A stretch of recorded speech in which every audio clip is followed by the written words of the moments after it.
Assalamualaikum warahmatullahi wabarakatuh. Saya Laila Nawar Ramadhani, NIM A510220049. Saya di sini akan membacakan salah satu filosofi Muslim, yaitu Rumi Maulana Jalal al-Din. Yang pertama ada biografi Rumi Maulana Jalal al-Din. Nama lengkap beliau ialah Maulana Jalaluddin Rumi Muhammad bin Husain al-Hadbi al-Bakri.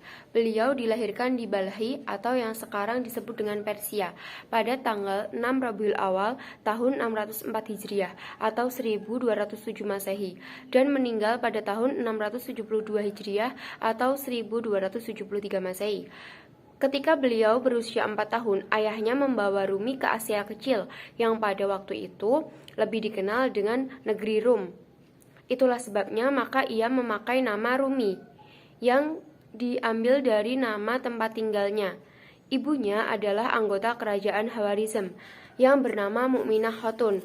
Dari garis keturunan ibunya, Jalaluddin Rumi adalah keturunan dan dari sahabat Nabi dan menantu Nabi Muhammad SAW yang merupakan khalifah Islam keempat, yaitu Ali bin Abi Thalib.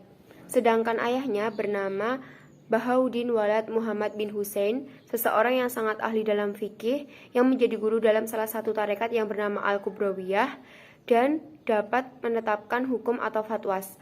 Pada usia 18 tahun, Jalaluddin Rumi menikahi seorang perempuan yang bernama Jauhar Khatun, putri dari Lala Syarif al-Din.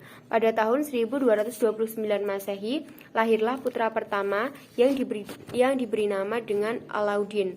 Lalu, putra kedua dari Jalaluddin Rumi yang bernama Sultan Walad yang lahir pada 1231 Masehi.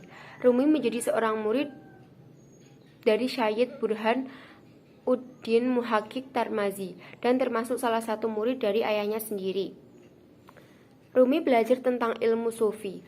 Ia mempelajari mengenai banyak sekali ilmu spiritual dan rahasia tentang jiwa dan dunia ini.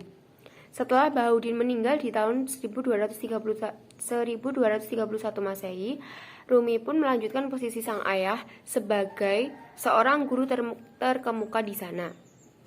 Rumi juga menjadi seorang imam dan penceramah di Konya untuk meneruskan tugas sang ayah. Ketika itu, Rumi masih berusia 24 tahun. Meski masih muda, ia berhasil membuktikan bahwa dirinya adalah seorang yang memiliki ilmu pengetahuan yang mendalami terutama mengenai ilmu agama. Selain ayahnya yang selalu mengajarkan budaya Persia dan ajaran agama Islam, Rumi juga banyak mempelajari tentang pemikiran sufi. Selama bertahun-tahun, ia banyak mempelajari tentang syair-syair karya Attar dan Sanai. Ia sungguh kagum terhadap tokoh idolanya ini. Bahkan ia sempat mengungkapkan kekagumannya ini ke dalam syairnya. Attar was the spirit, Sanai his eyes twine, and in time Saravatar come we in their trine. Dalam syairnya yang lain, ia pun kembali menyebutkannya. Attar has traversed the seven cities of love. We are still at the turn of one street. Selanjutnya ada keahlian atau ilmu yang dikuasai oleh Rumi Maulana Jalal al-Din. Jalaluddin sangat tekun dalam mempelajari Al-Quran, baik dalam membacanya maupun menafsirkannya. Ia juga mempelajari fikih dan hadis. Pengetahuannya yang sangat luas dalam kajian-kajian keislaman, dia tunjukkan dalam karya-karyanya yang mendalam. Selain itu, ia juga mempelajari dalam bidang tasawuf. Tasawuf ini sering disebut sufisme dalam Islam. Pada Januari 1231 Masehi, Bahawalad yang mendapat julukan Sultan kaum terpelajar wafat dan meninggalkan Jalaluddin sebagai penggantinya. Ketika Jalaluddin mengganti kedudukan ayahnya, dia tampak sudah menguasai disiplin ilmu rohani dan ilmu-ilmu esoterik sufisme. Sejak saat itu, maka dia seakan-akan sulit menghindarkan diri dari sufisme dan senantiasa terdorong ke arahnya. Selanjutnya ada karya-karya Rumi Maulana Jalal al-Din. Yang pertama ada syair-syair. Syair-syair karya Rumi Maulana Jalal al-Din yaitu pertama, Karena Cinta, kedua, Hati Bersih Melihat Tuhan, yang ketiga, Dia Tidak di Tempat Lain, dan masih banyak lagi. Yang kedua ada buku-buku.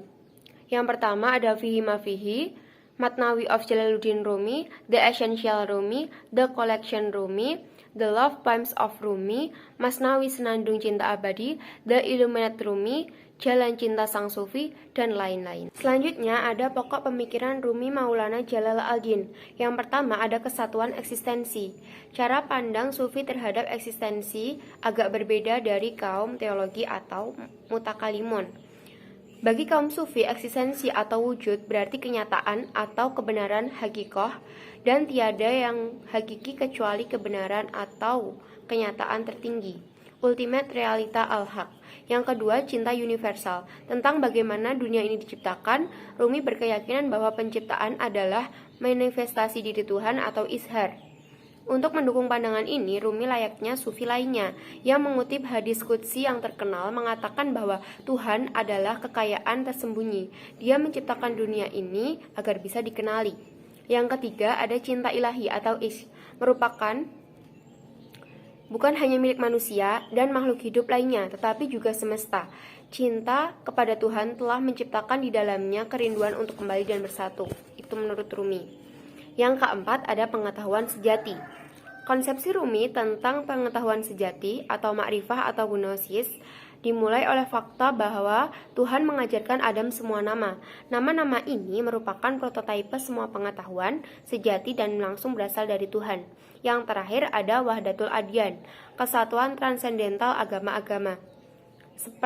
Seperti Sufi lainnya, Rumi percaya pada kesatuan transidental agama-agama dan memandang kontroversi di antara para penganut agama-agama tersebut hanya terjadi karena mereka melihat bentuk luar agama dan bukan para esensinya.